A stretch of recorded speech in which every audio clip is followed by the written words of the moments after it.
Numbers chapter 21. The king of Arad, the Canaanite who dwelt in the south, heard that Israel was coming on the road to Atharim. Then he fought against Israel and took some of them prisoners.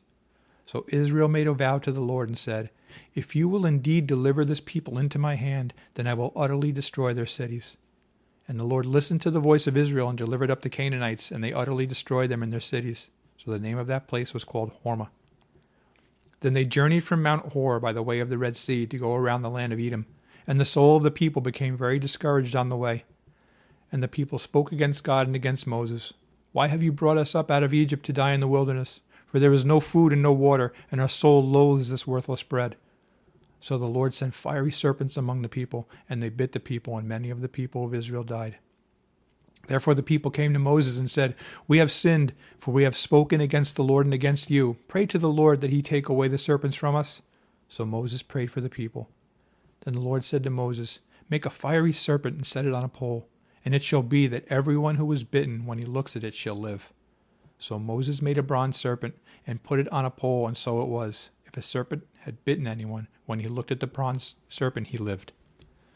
Now the children of Israel moved on and camped in Oboth. And they journeyed from Oboth and camped at Ijebarim in the wilderness, which is east of Moab, toward the sunrise. From there they moved and camped in the valley of Zered.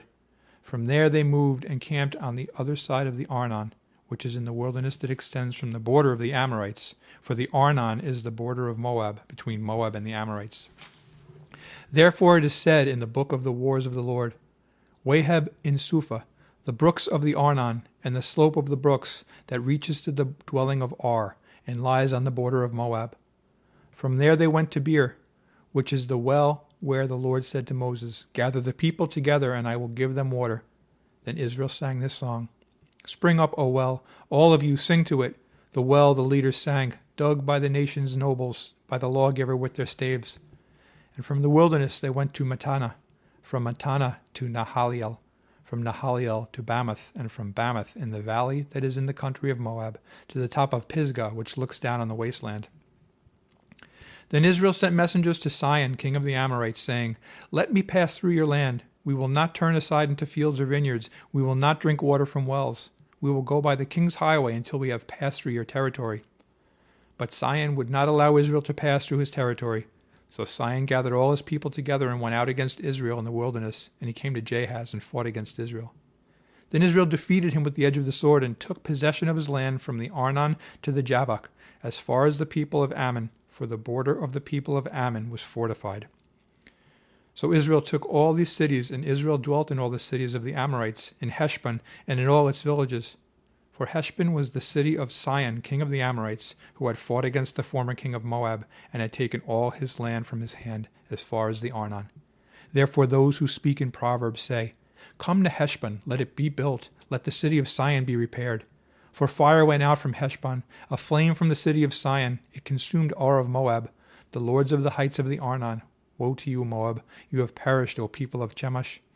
He has given his sons as fugitives, and his daughters into captivity, to Sihon, king of the Amorites. But we have shot at them. Heshbon has perished as far as Dibon. Then we laid waste as far as Nophah, which reaches to Medeba. Thus Israel dwelt in the land of the Amorites. Then Moses sent a spy out to Jazer, and they took its villages and drove out the Amorites who were there. And they turned and went up by the way to Bashan. So Og, king of Bashan, went out against them, he and all his people, to battle at Edrei.